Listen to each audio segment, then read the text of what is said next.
From LinkedIn News, I'm Leah Smart, host of Everyday Better, an award-winning podcast dedicated to personal development. Join me every week for captivating stories and research to find more fulfillment in your work and personal life. Listen to Everyday Better on the LinkedIn Podcast Network, Apple Podcasts, or wherever you get your podcasts.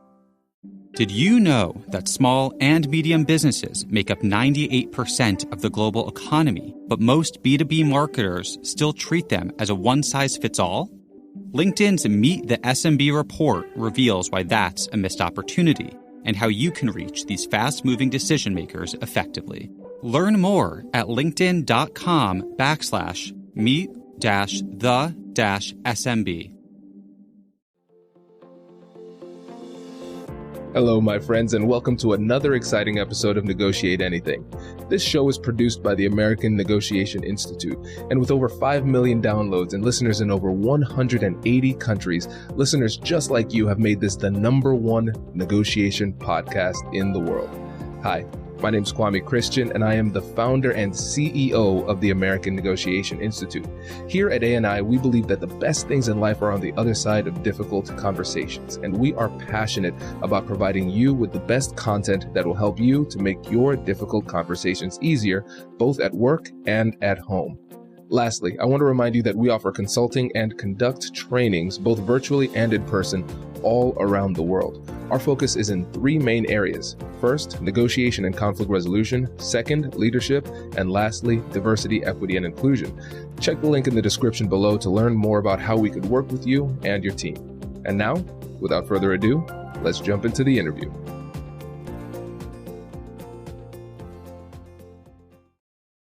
I want to get a little bit deeper in mindfulness because I think that's been one of the buzzwords of the last 3 to 5 years, but I don't think many people really have a full understanding of what it is. So can you tell us a little bit more about that? Yeah, so mindfulness, there's several definitions out there around mindfulness. The one that I really like is mindfulness is the practice of paying attention to our present moment experiences with an attitude of openness and curiosity and a willingness to experience what is. So it's really all about being with our life as it is. And I even like a shorter definition is kind of like making friends with our life in this moment. That's fascinating. Okay. See, I've never heard a definition that thorough that includes curiosity and openness. The definitions I've heard just dealt with awareness and being present. So why are curiosity and openness important if you're going to be mindful? So mindfulness, it is about awareness and being present, but it's also like, what is the quality of your attention when you're paying attention? So we can be aware and be resistant to what's happening, or we can be aware and be kind of like wishing that this moment was different, basically. And so the openness and the curiosity, I think, brings us into the moment in a way that opens our minds and opens our ability to take in what's happening with non-judgment. And that's a tall order, non-judgment. Instead of saying non-judgment, I like to say openness and curiosity, because we are going to get caught up in judgment about the moment from time to time, no matter who we are. But curiosity and openness are things that are a little more doable for a lot of people, I think. I can be curious. I might not quite be able to be non-judgmental, but at least I can try to be curious. So this is blowing my mind because first of all, we have gotten really deep, really fast, and this is really cool. And you know, my background's psychology too, and even given that background, this is new to me. I think there's a really strong correlation between how you should be curious and open during conversation and curious and open in your own mind with regard to mindfulness. Because when you're curious and open in a conversation and being non-judgmental, it allows you to absorb the entirety of what people are saying, the body language, what they're actually saying, what's the meaning behind the words.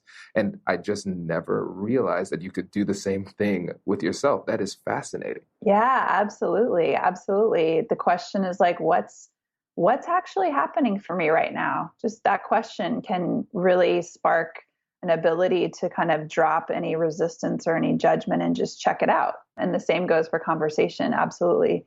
Can I be curious about what this person is saying? Because curiosity can take the place of things like presumptions and judgments and stories and things like that. You can just slip curiosity in there and it can kind of take over a little bit. I love this. Okay, so let's get practical with this. So let's say if you're in a negotiation or some other heated discussion, how can we stay mindful during those conversations? So yeah, I wanted to give everybody a little technique that I give to my clients quite a bit because I work with a lot of people who deal with conflict. And basically, this is an acronym. In mindfulness, we love acronyms, and it's called RAIN. And so this is a practice that we use to actually explore what is happening in our bodies in the moment of a difficult emotion.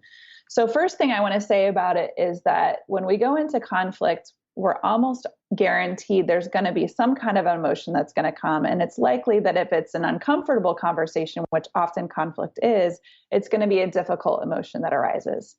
And so a lot of us have resistance to our difficult emotions. There might be shame, depending on how we were brought up. Maybe anger is not an acceptable emotion, or fear, or any difficult emotion. We might want to just push it away. We might want to pretend that it's not there. If we have a difficult emotion, we might have the thought of like, oh, why am I so emotional? I wish I wasn't. I wish this emotion would go away. And that actually causes more emotion. So when we have a difficult emotion and we have shame or resistance or guilt on top of the difficult emotion, it just creates a bigger emotion. And so you've heard that term, what you resist persists. If we're rejecting our difficult emotion, it's just going to come after us more and more. So with this practice, with this RAIN practice, it actually encourages us, rather than resisting, to get curious about what's happening for me. What's actually my experience right now, with hopefully bringing in a sense of that openness and non-judgment for ourselves as we're having this difficult emotion. So RAIN stands for, it's 4 letters, so it's 4 words: recognize, allow, investigate, and non-identification. And I'll explain. So the R is for recognize. So basically, you're having a conversation, someone says something that might trigger us a little bit, and we notice that we're feeling some emotion.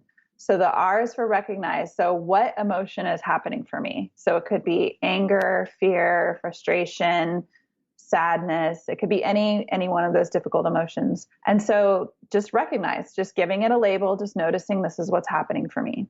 The A is for allow. So can I allow this emotion to be here in this moment? Is it possible for me to just let it be here without resisting, without trying to push it away, without giving myself a hard time for having the emotion? Can I just let it be here? Then the I is for investigate. So this is the curiosity piece. Does your company invest in professional development training? If you believe that your team would benefit from a negotiation workshop, all you need to do is go to our website, fill out the workshop request form, and then we'll set up a time to chat. These workshops are completely customizable, and we've done them all around the country. Negotiation and conflict resolution skills are beneficial across all professions, but they're especially useful in procurement, purchasing, sales, sourcing, and contract management. Our calendar is filling up quickly, and we even have some workshops scheduled for next year. If you think you might want one, I'd suggest reaching out soon so you don't miss out. Check out the link in the description to learn more, and we will be right back after this.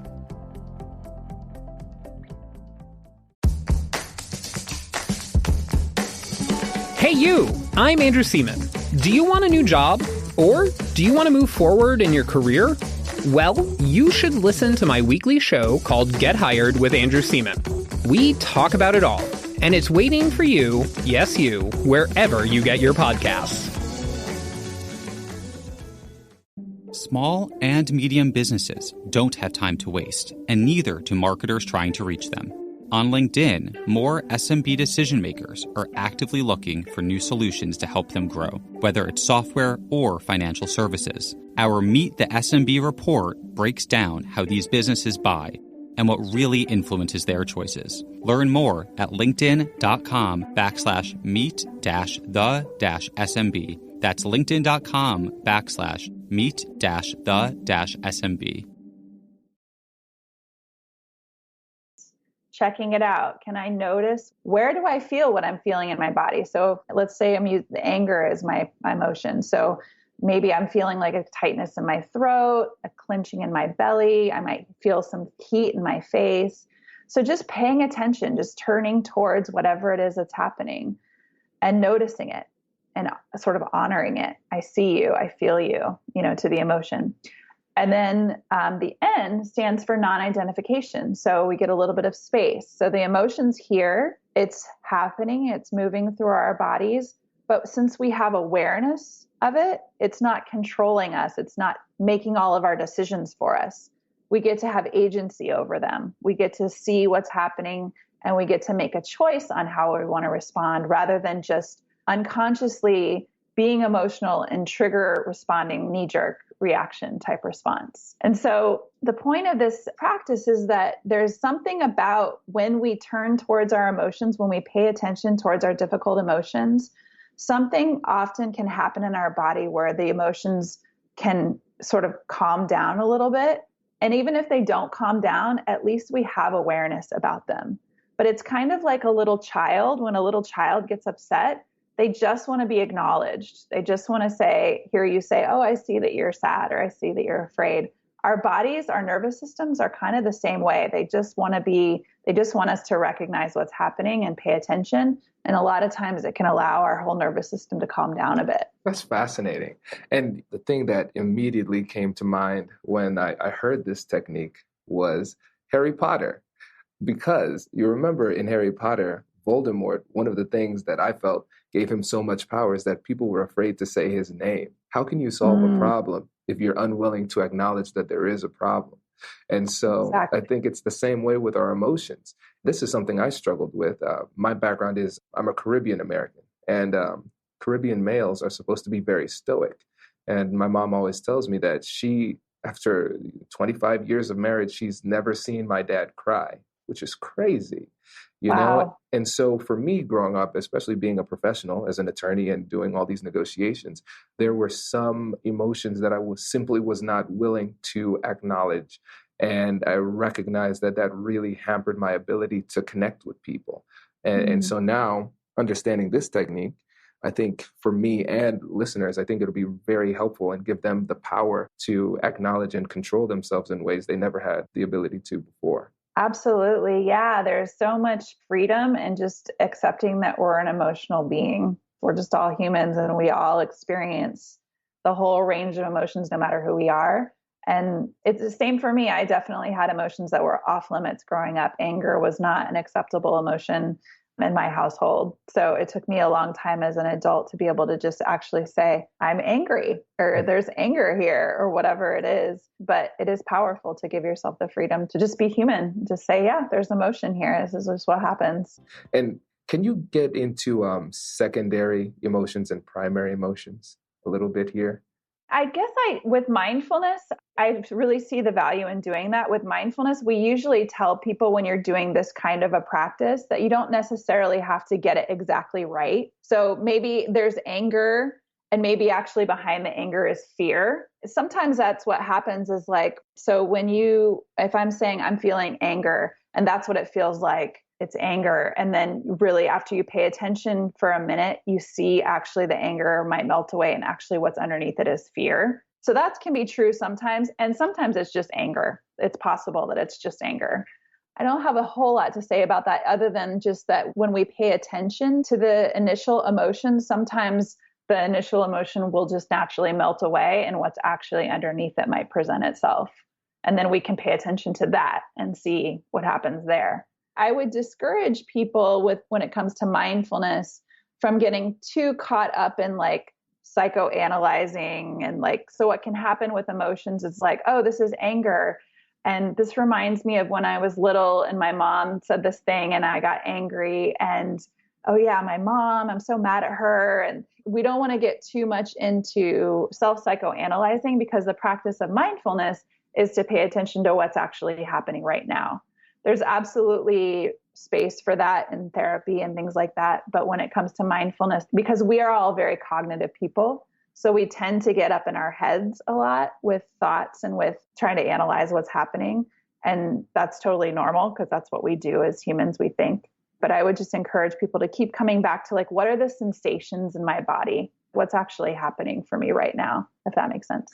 Yeah, that does make sense. And the reason why I asked is because, and this is something especially for males, like I said before, there are certain emotions that are okay for males to show. Anger is one of them, because just in our society, anger is often associated with strength. And so if they are sad or they're feeling vulnerable, oftentimes it will manifest itself with anger. And sometimes that disconnect between the secondary emotion and the primary emotion prevents them from really understanding the root cause of what's at issue. I love that. That makes a lot of sense. I often forget that how men and women are different. So yeah, that makes a lot of sense. Of course, for men, anger would be a more acceptable, difficult emotion, and fear, and something that might appear more vulnerable wouldn't. So yeah, that's a great point.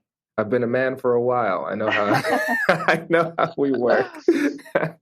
Very cool. Yeah, this has been really great. So we definitely need to have you back on, because there are so many different avenues we could go on, but each of them would probably take another 30 minutes. Yeah, absolutely. But before you go, I want to have you answer our most popular question. What can our listeners do today, in your opinion, to be more persuasive? So just this practice by itself, I don't know how many people are familiar with the concept of mirror neurons, but basically with mirror neurons, the idea is that when we put something out there, other people mirror back to us what we're putting out there. So when we are calm and collected, and when we're speaking about the facts and we're not emotionally hijacked, we basically will be heard more easily. And the reason for that is twofold. One is that what we're saying will be more clear. It will make more sense. It will be about the facts. So we're actually going to be able to communicate what we're thinking and feeling without being hijacked by emotions. And on the other end, the person that you're speaking with won't be hijacked as much, because they're not going to be receiving that. And if your amygdala is hijacked, they're going to actually experience the same kind of hijacking in their amygdala, because we reflect at each other.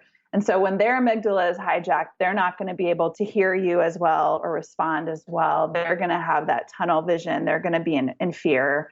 And so communication just can't happen as well. So if you want to be more persuasive, not being emotional is a much stronger approach, and you're going to be able to be heard better. So there's strength and calmness and evenness, and you'll be able to be more convincing that way. I love this, because what's so interesting about this is the goal is to just make it in a very clear, I don't know, almost simplistic way. We don't want to be emotional in these conversations, but the key to not being emotional is to acknowledge our emotions, and that calms us down.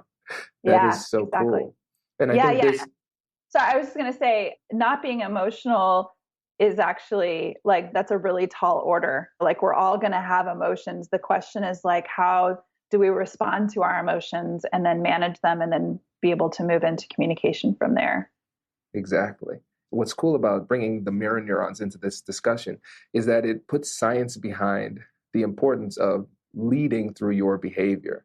And when it comes to negotiation, just by the fact that you are listening to a podcast on it or reading books on it, you're naturally going to be better than most people, because most people don't invest that type of time into improving this skill and handling themselves in difficult conversations. And so the impetus is going to be on you to demonstrate to them how they should hold themselves in the conversation. And so the fact that we have mirror neurons, that's the thing that explains why that works, because they are looking at you and there is that psychological connection, and they're saying, okay, this is how I should act. Let me calm down. Absolutely. You see how quickly in conflict, how quickly when one person gets escalated, the other person does, and up and up and up and up it can go. So yeah, if even just one person can hold the ground, it can be really helpful. Congratulations! You've just joined an elite club. By listening to a full episode, you're now officially on the Negotiate Anything team. So welcome aboard. What most team members do is they subscribe to the podcast, because that allows them to automatically get the latest episodes of the show. The best things in life lie on the other side of difficult conversations. Keep learning, keep practicing, and keep getting better. Your relationships will improve, your career will soar, and you'll have the confidence you need to get the most out of these crucial conversations. Again, thank you for joining the team. We're excited to have you, and I will see you in the next episode. I'll catch you later.